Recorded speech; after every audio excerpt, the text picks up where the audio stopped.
നമ്മുടെ യൂത്തന്മാരുടെ ലഹരിയെ മാറിയിട്ട റൈറ്റ്സ്. പിന്നെ തൃശ്ശൂർ പൂരത്തിന്റെ ഒരു സ്റ്റാൾ ഉണ്ടായിരുന്നു. പിന്നെ വിളക്കുകളൊക്കെ LED വെച്ച് പോയി വെച്ചേക്കണ കണ്ടു. ഞങ്ങളങ്ങോട്ട് നടന്നു. അപ്പേക്കും രാത്രിയൊക്കെ ആയി.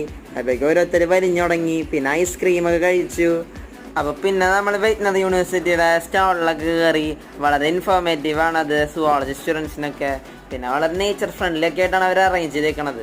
പിന്നെ കുറേ അല്ലറ ചില്ലറ സ്റ്റാൾസ് ഒക്കെ ഉണ്ടായിരുന്നു. സംഭവം കാണാൻ എനിക്ക് ഇടായിരുന്നു കേട്ടോ. എക്സിബിഷനൊക്കെ കഴിഞ്ഞ് റോസ്റ്റ് പീനട്സ് വാങ്ങിയത് നമ്മുടെ കപ്പലണ്ടി. പിന്നെ അങ്ങനെ നമ്മൾ റൗണ്ടിരിക്കൊക്കെ നടന്ന് കപ്പലണ്ടിയൊക്കെ കഴിച്ച് പിന്നെ രാത്രിയൊക്കെ ആയല്ലോ. അപ്പോൾ ഒന്ന് ഡിന്നറൊക്കെ കഴിക്കാന്ന് വെച്ചു. അപ്പോഴാണ് നമ്മുടെ ജയലക്ഷ്മിയുടെ നൊസ്റ്റാൾജിക് ആയിട്ടുള്ള ഓഡിയോ പരസ്യം. പിന്നെ നമ്മൾ സെൻറ് തോമസ് കോളേജിൻ്റെ ബാക്കിൽ വരുന്ന ഹോട്ടലായ എബിൻസ് ഹോട്ടൽ നോക്കിയിട്ടാണ് പോയത്. പക്ഷെ അവിടെ എല്ലാം കഴിഞ്ഞിട്ടുണ്ടായിരുന്നു. അപ്പോൾ നമ്മൾ ഭൂമി ഹോട്ടൽ പിടിച്ചു തൊട്ടപ്പുറത്ത്. പിന്നെ ഞങ്ങൾ ചിക്കൻ ബിരിയാണി ഒക്കെ ഓർഡർ ചെയ്ത് കഴിച്ചു.